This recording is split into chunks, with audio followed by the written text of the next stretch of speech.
consistently performs well under pressure and adapts to changing circumstances is probably a fairly resilient individual. So how well do they perform under stress, and how do they handle the unexpected? Now, of course, I'm coming from Hogan Assessments, and our thing is personality assessments. So I will mention that, of course. Our assessments were developed specifically to predict performance in the workplace using three assessments. So we have the HPI, the Hogan Personality Inventory. This measures how individuals handle stress, interact with others, how they approach work tasks, and how do they solve problems. And then our second one, the HDS, the Hogan Development Survey. This measures the behaviors that emerge during times of stress, boredom, complacency. When things get tough, how are these people going to react? And then finally, the MVPI, the Motives, Values, Preferences Inventory. This measures a person's goals and interests that determine satisfaction. It drives their careers. It tells you what they're going to be most interested in doing. So I think those personality assessments are a good place to start, but they don't tell you how someone is actually acting and performing in the real world at a specific point in time. It's going to tell you your natural tendencies, how resilient you're likely to be, but actually measure how someone is being and coming across in the real world. I would check out a 360 assessment so you can gather information from their colleagues, their peers, their direct reports, their managers, and really ask specific questions around resilient behaviors to measure that. Awesome. Thanks for the insights there. I might shift gears and go towards you, obviously having a background in tech yourself, and being involved in that for some time. Question here I've got for you is, what are the key personality traits that predict success in tech roles? Yeah, so beyond what was mentioned by Paige, so like basically resilience and stress management, which is extremely important because like even if we have like a fancy culture in the company, the stress is always there. If we work in sprints, then the closer to the end of the sprint, the more stress we get, and of course having a continuous pace of work during the whole, let's say, week, month, and year is very important. And without good stress management, we have a roller coaster when we are extremely a good performer, and then we are down with what we can do. So I would say that that's the, let's say, the meta trait that helps you to use everything else. The second one is that in tech, to resolve any problems that you have, you really need to have analytical thinking. So you need to think and analyze the problem, slice it to smaller problems, and then try to resolve that. And without this analytical thinking skills, it's extremely hard to resolve problem and not get bored, etc. The next thing that is pretty close to this analytical thinking, and I believe it's still very important, is curiosity. Often when you have some let's say problems to resolve, if you are just treating as a job and I need to do that, you won't be effective. I know that in my career, many times I was sitting, until I don't know 3 a.m. because I needed to nail down this problem that I have. And only after resolving it, I would say, yes, right now I'm finished and I can go to sleep. But even when, trying to sleep, I was analyzing still why it happened, what was wrong, etc. So you really need to be curious. So that's the next thing. Second thing that is still close to that is attention to detail. I'm not saying that you should be a perfectionist and you need to polish everything that is possible to polish. But it's more like in IT, often putting a semicolon in the wrong place is changing the whole logic of the system. Putting bracket in the wrong line, it changes the whole algorithm. So you need to have this attention to detail to catch such things and figure out that, for example, you're reading a documentation, and in this documentation there is some hint like, hey, be aware that in this case it will work like, you know, differently. So you need to catch such things, otherwise it can lead to very like serious problems. And like, you know, we can read about problems or most critical fails in IT, and often it was like, you know, something very small. If we think about Ariane, so the rocket that was launched and that was destroyed by like, you know, one using the wrong float type, or Terran, I believe that was the name, when many people died from like, you know, cancer treatment because the guy forgot to like put one instruction to like block it, and it was freezing, like, you know, with killing people. That was the lack of attention to detail, and that is very important.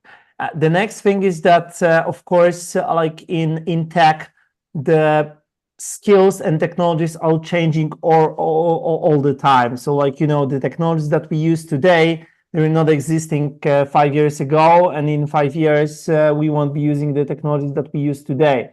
So long life learning and learning agility is the second trait that I believe is very important, because that's something that allows you to adapt. And this adaptability, Paige mentioned, also extremely important, because today we use this technology, tomorrow we'll move to different cloud provider because we'll get like, you know, great business offer from them, and we need to be very lean in this approach. And last but not least, today in tech, you know, it's not enough to be an expert in tech and be a black box that like, you know, give me the problem, I will give you the solution, because we always work in teams. I remember that when we were studying working on DevSkiller, approach to full stack developers, so people who were like, you know, developing front end and back end, was like pretty common. Today, it's extremely hard to find a full stack developer, because backend and frontend are so complex that you really need to choose and you really need to specialize. So teamwork is extremely important. And if I talk about teamwork, of course, like, you know, all of the communication skills, etc. This is crucial if you want to work in a team that is bigger than like, you know, one person, which is a must for today technical tips. So that's how I see that. Yeah, definitely. Not to mention the cross collaboration between teams as well with tech professionals. I can speak from my experience in marketing, which is we're working with developers on a daily basis, basically. I also wanted to mention one thing you said there about sort of continuous learning and this trait as well, which is we're going to have a little bit more in our webinar a little bit later in the discussion about that. So stick around for that. So thanks very much for that, Kuba. I may launch another poll here, which is going to open up our next question. So let me just get this poll here, which should be appearing on your screen now. The question is, what's the best balance between personality traits and tech skills for success in the tech industry? And we've got a few responses here. Primarily tech skills with some personality traits, equal emphasis on tech skills and personality traits, tech skills enhanced by strong personality traits as a foundation, an adaptable mix depending on the role or other. Kuba, I'm going to point the next questions to you. So even though you can't answer this, I'm sure we're going to get your opinion on this one anyway. But we will let it run for a little while. I can see most of you have voted, but there's still a few of you to go through. So yeah, I'll give it a few moments. There's one more. Okay. Thank you everyone for voting. The results should be on your screen now. And the top result with 36% was an adaptable mix depending on the role. However, we got equal votes as well for personality traits as the foundation, supported by tech skills, and finally equal emphasis on tech skills and personality traits. So a bit of a mixed bag with this one. So thanks everybody for voting on that. So the question here, Kuba, is a little bit sort of wider, talking about organizations. So how can organizations balance tech skills and personality traits in their recruitment processes? This is something you've obviously done a lot of over your career hiring developers. So yeah. So the first thing, like, you know, like the adaptable mix, depending on the role, is like, you know, very safe answer, but it's true. Like there are some roles in the organization that are extremely like technological. If we talk about like, I don't know, banks that run the HFT solutions, like really like to develop such a low code that is extremely fast, well performing, etc. You really need to be like, extremely good in like, understanding the machines, understanding how the bits flow, how like, the electricity flows in the computer. So it's mostly about the technical skills, because without these technical skills, you can have great like personal skills, but you won't be able to like nail it down, right? If we are talking about artists, right? If we are talking about the painter, like and someone who is like doing like portraits, right? You really need to have good skills, because otherwise you can be extremely funny, great at collaboration, but as long as you cannot like do this fancy stuff, you are almost useless, right? If we talk about the painters that need to paint like walls in the building, then of course like cooperation is becoming more important, because like painting walls, it's much easier than painting portraits. And the same applies for technology. And usually in many projects, or in vast majority of projects, we are not painting like fancy portraits or whatever. We are painting walls. So normally I would say that like people without good tech skills, they are like basically not delivering the job, right? They're not doing their job. But without the soft skills, it works as well. So I see it in this approach. Like if we are talking about the like let's say which skills are important, like tech skills are if you know how to resolve the problems. Soft skills are if you know what is the problem, how you should approach this problem, and why this problem should be resolved. And if we talk about the recruitment, then of course, like the most important thing is like good job advertisement. When you say, hey, we need people with such skills and such soft skills. Soft skills should be listed as well. I used to have people in my career where they say, yeah, I'm a black box. I'm a single like player. I'm one man army, etc. It's great, but these are not the people that will be great for working in the team. Beyond the job ad, the very important thing is structured interview.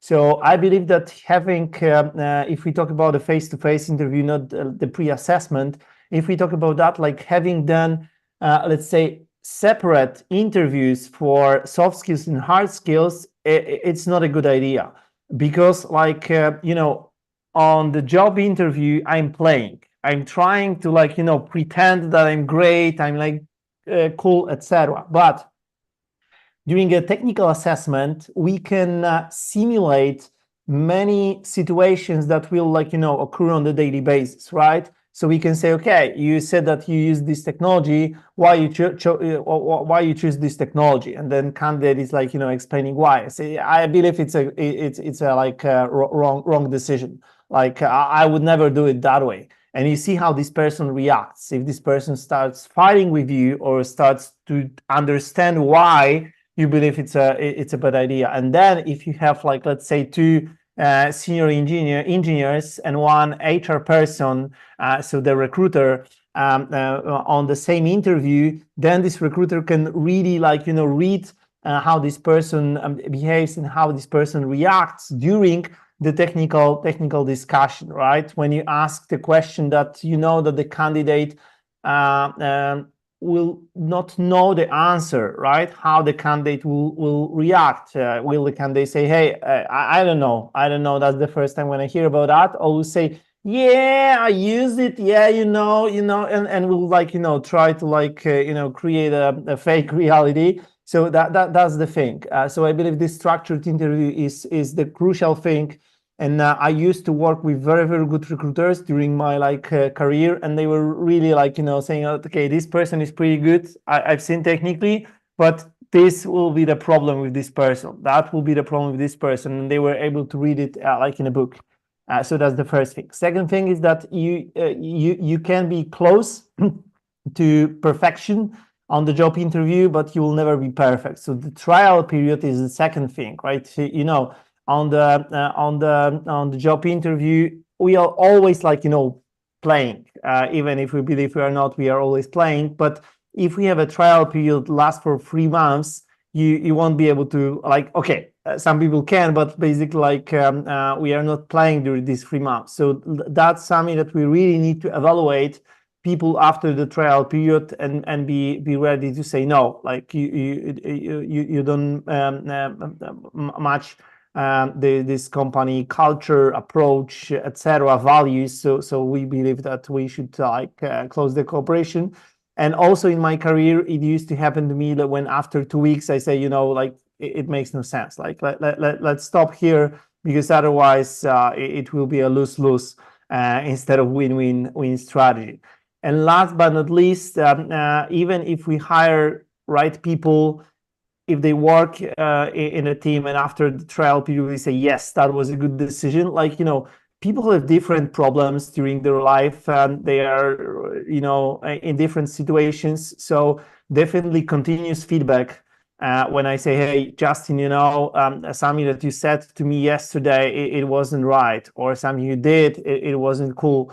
And that's how I feel about that. So the feedback and continuous improvement, it's very, very important thing, because even if we hire someone with the right attitude, this attitude can change. I know that personality is not changing often, at least, but like, attitude can change. Like, I don't know, my kid is sick, so I'm starting to work differently. I just start to care about different things. So then feedback and continuous improvement is extremely important to be, like, effective in the long run.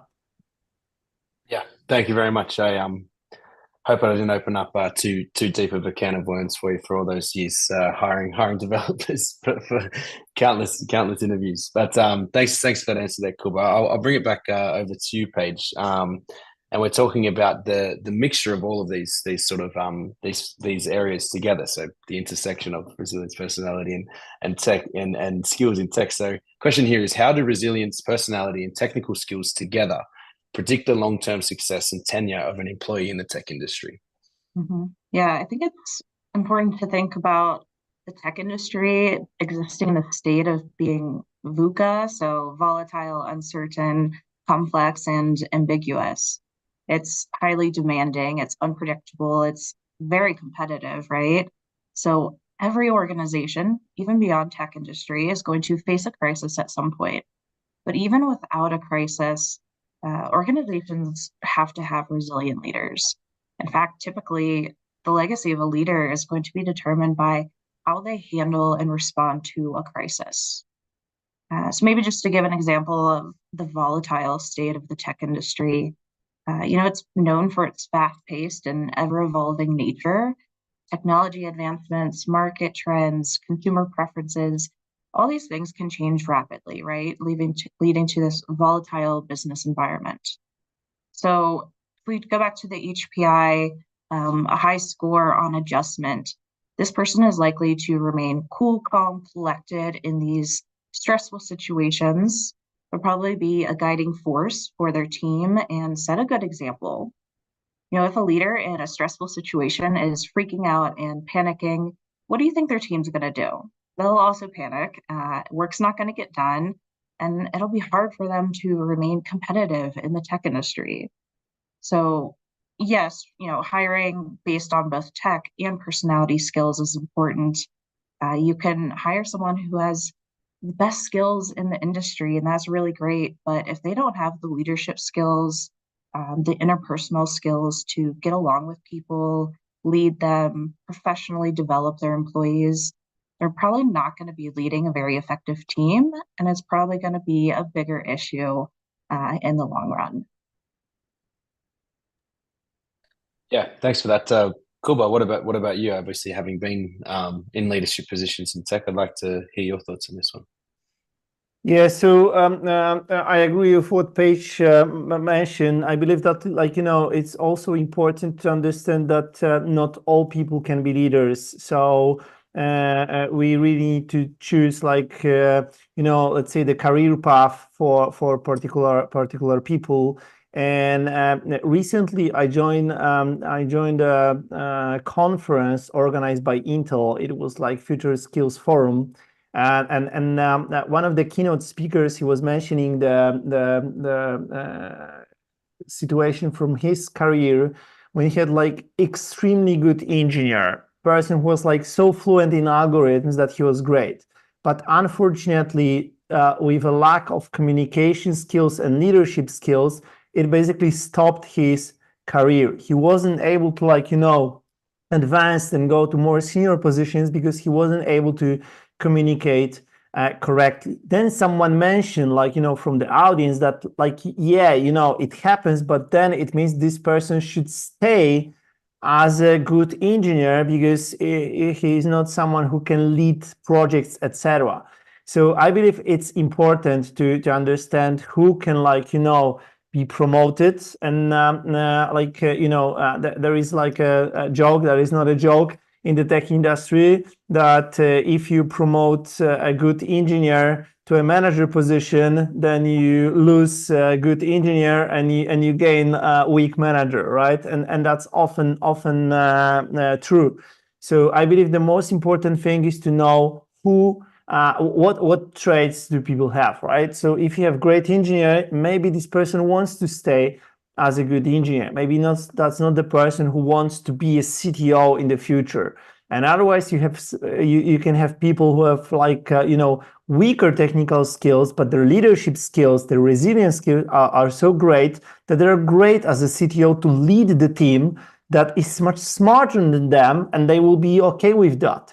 There are people who are okay with hiring people that are better than them, and there are people who are very afraid of that. So if you put a person who is afraid of hiring better people as a CTO, then the quality of the company will start to degrade, right? So that's not what we want to have. So yeah, I would say that really you need to know your employees, you need to know the people, and do not expect from someone who is extremely introvert that this person will go on stage and say, yeah, let's go, let's do that, let's build the future. That's not what they are going to do. And if they will try, they will be so unauthentic in that no one will believe them. Yeah. And I think it's important to keep in mind that, when we're measuring personality, we're measuring natural tendencies. So some people could, with development and coaching, learn how to be a good leader. Maybe they're not naturally, especially if it's their first time being in a leadership position. But I think it's certainly possible to develop those skills, step up to the plate and be a good manager while also having the technical skills. Of course, not everyone is going to be interested in doing that or able to, but I think it's definitely a possibility for some. Yeah, for sure. Exactly. For sure. Yeah, I mean, obviously, Kuba, you talked about people from the perspective of that's not necessarily cut out to be a leader, or this is not in their interest for them. But Paige, maybe you could elaborate a little bit further about some tips for how organizations can further develop these resilience and other beneficial personality traits in tech specifically. Yeah. I mean, there's coaches all over the world, and I certainly know quite a few of them working with consultants who are integrating our assessments. But they will take a look at people's life experience. Where have they been? Where do they want to be? What job experiences have worked out and what maybe hasn't? What from their personality profile, serves as a strength in this industry and this job that they want to be in? And then what are some development opportunities? Everyone on their profile is going to have both strengths and weaknesses. There's going to be things that your coach could help you identify to keep doing, to stop doing, and then to start doing. So having a really good coach that's familiar with the tech industry specifically, and then also whatever personality assessment you're using, I think would be really beneficial to developing skills and just an ongoing coaching program as they learn to adapt. Awesome. Kuba, anything you want to add on here from your perspective? We're good to keep going. Okay, so we'll do just that. So we do have a few questions here, and I've got one more poll which I'm about to launch in a moment. As I mentioned at the top, if you have any questions you'd like to open and ask in an open forum at the end of today's discussion, you can fire them in that Q&A box at the bottom of your screen. But we're going to shift the conversation now a little bit towards what we mentioned earlier. Kuba actually made a point of it before about continuous learning and reskilling. Obviously, this is something that's very topical and very relevant for us here at DevSkiller. So I will launch this final poll. Just let me get it here. And it should appear on your screen now. Question here is, how important is continuous learning and reskilling for career advancement in tech? First vote got 100% straight away. Absolutely essential, very important, but not the only factor. Moderately important, slightly important, not important. I apologize for reading them out live, but for whatever reason on the recordings, when people rewatch this, you can't see the polls, so we have to read them out live. That's why I'm doing that. But there is a somewhat resounding winner so far, but I can see a little bit over half of you have voted, so I'll let it run a little bit longer. And I think we're just about done, so I'll end the poll here. Share the results. So to no surprise, you should see that on the screen now. Absolutely essential. The only other votes we got was for very important, but not the only factor. But I think we are not exactly breaking the wheel there. I will shift it back over to you, Kuba. You actually touched on this earlier, but I wanted to see if you could elaborate a bit on this. So what role does continuous learning and reskilling play in career development and employee retention in the tech industry? Yeah, so as I mentioned, the technologies in tech are changing all the time. So definitely, without this learning agility and a lifelong learning, you won't be able to succeed in the tech industry unless for longer than 1-2 years. So that's the problem. The case is that some people, when they join some company, let's say it's a bank, right? They join this bank and they stop learning because they are developing the software that was created 10 years ago and will work for the next 20 years. They work with this old legacy system, they stop learning. And then the problem is that when they are fired from this company because the company is moving to different technologies, bought some core banking system, from the shelf, etc. They are, it's extremely hard for them to find a job. And I used to have many such people on the interviews. And the problem is that often they have few kids. They have very, very good salary. And they know less than juniors, for me, for example. So that's the problem, because you say, okay, so you are earning X amount of money and I can give you 30% of that if you agree to learn a lot in the next 6 months or something it is. And most of them, I would say 95%, were not accepting such an offer, but I've seen on LinkedIn that they were staying inactive. So I hope that they start learning very, very quickly. And that's the case, that if you want to be attractive on the market, you really need to learn. Otherwise, you will be screwed in the long run. So that's the first thing. The second thing is that reskilling is important because often in IT especially, but that's when most of my experience comes in, people are getting a burnout because of the stress, because of all this volatile state that Paige mentioned. So people are very, very tired with the job they are doing. They're saying, okay, I'm doing this backend development for 20 years. I'm not able to keep it anymore, especially that, the technologies are changing over the time. So if you are, let's say, 4-year-old, you have 2 kids, you have home, you want to rest, you are competing with guys who are having 25-year-old. They can learn all the time because they have nothing else to do. And it's very, very hard to keep the pace they are doing. So often these people are changing to more demanding roles, but it requires reskilling. And then being aware of where you should reskill, in which direction you should reskill, knowing your trades, which skills you lack, but you can develop them, which skills you lack, and you know that you won't be able to learn them quickly due to some I don't know, traits that you don't have, etc. So that's very, very important. So I would say lifelong learning, yes, it's crucial for tech roles, and reskilling as well, especially that we know that one of the most important factors that keep people in the company it's like ability to grow, ability to learn. If the company is not like giving people space to grow inside the company, they will just change the job, especially this like most important for us. So the best ones, like top talents, want to learn. They want to continuously grow, continuously learn. So if you are not giving them this opportunity, they will leave. And people who will stay, these people who are not necessarily the one that you want to retain. These are just like the average people, maybe low performance. So yeah, that's how I see that, and that's why I see it's important. Yeah, thank you very much. I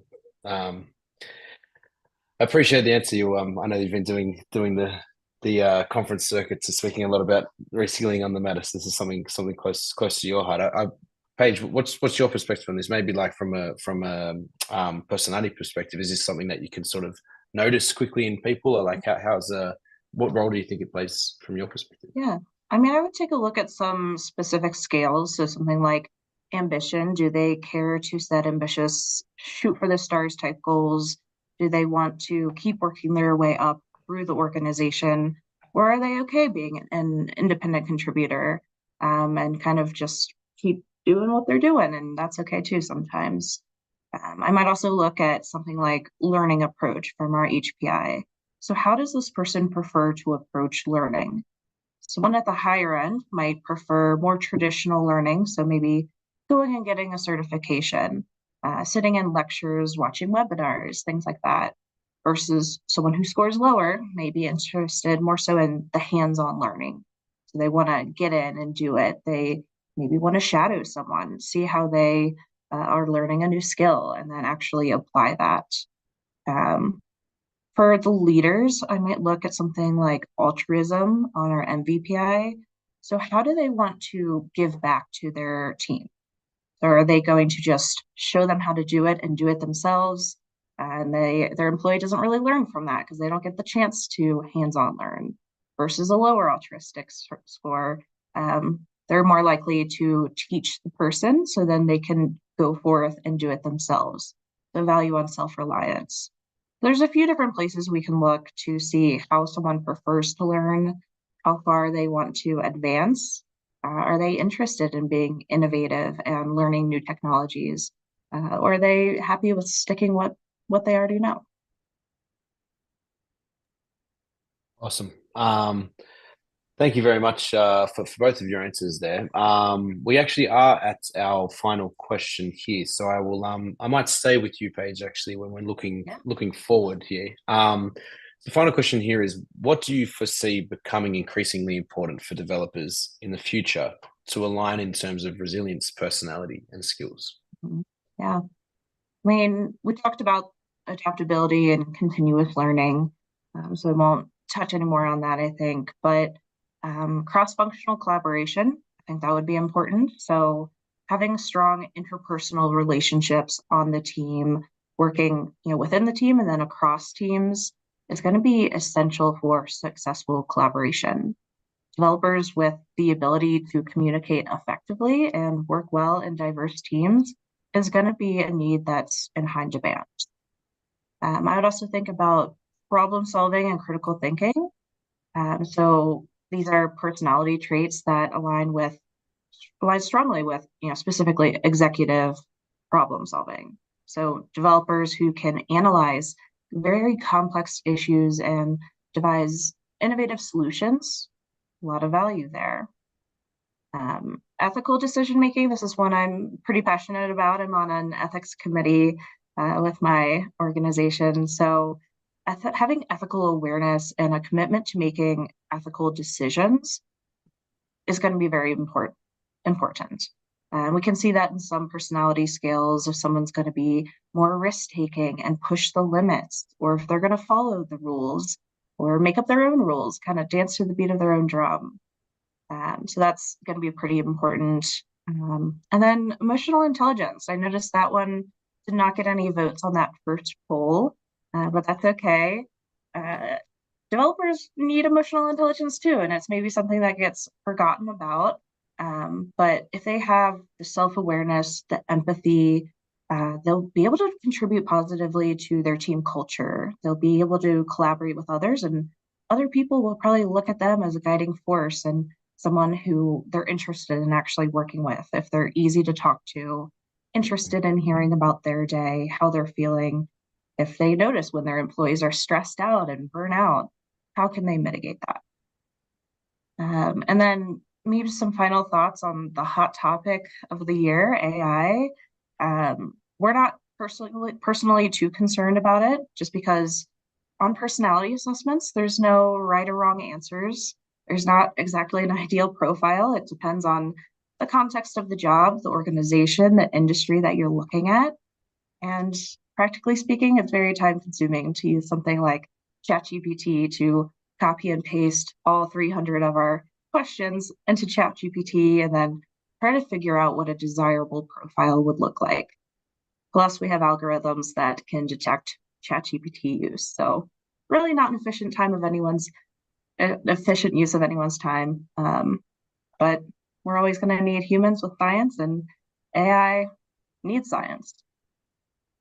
Yep, well put. Thank you. There's a couple of very interesting things you talked about there. Cross-functional, the skill of sort of cross-functional and relationship building is something we did an entire series of a couple of years ago at DevSkill about. It says something about this, the communication between other departments is certainly true even to this day. So thank you for that, and yeah, for final thoughts there. Cool. What about you? What's your opinion on the topic here? Yeah, so like piggybacking on the AI that was mentioned by Paige, I believe that and how AI is changing the world right now is that personality is becoming more and more important nowadays, because anyone can, like almost anyone can use AI.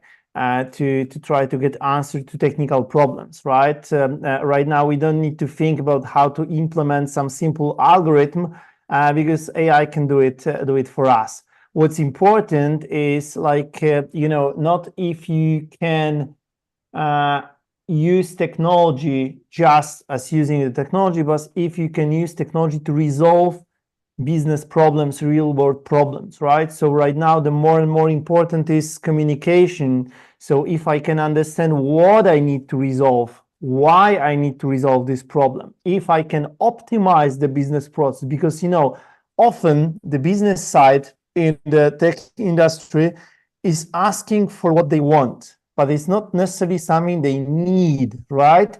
And the good soft skills, the good personality is something that allows you to play the game with them and understand what they really need and then resolve that. ChatGPT is not going to do it for you, right? ChatGPT is not going to interview Justin and understand why you need to change something on our pricing page, right?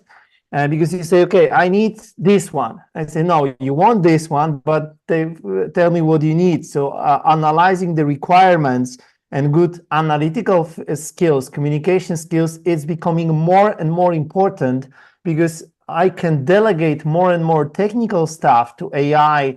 I can use machine learning to analyze data sets.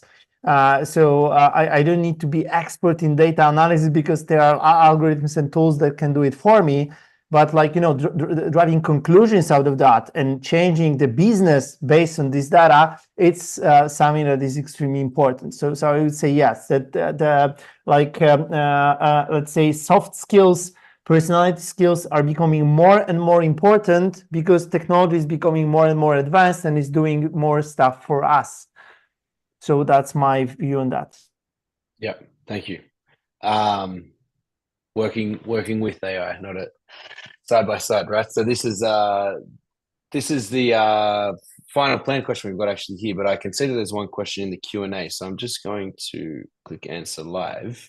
And if there are any more questions, feel free to drop them in. This one's here written for you, Jakub. So Jakub, you mentioned the job description before. So what tips do you have for crafting a job description to maximize role fit?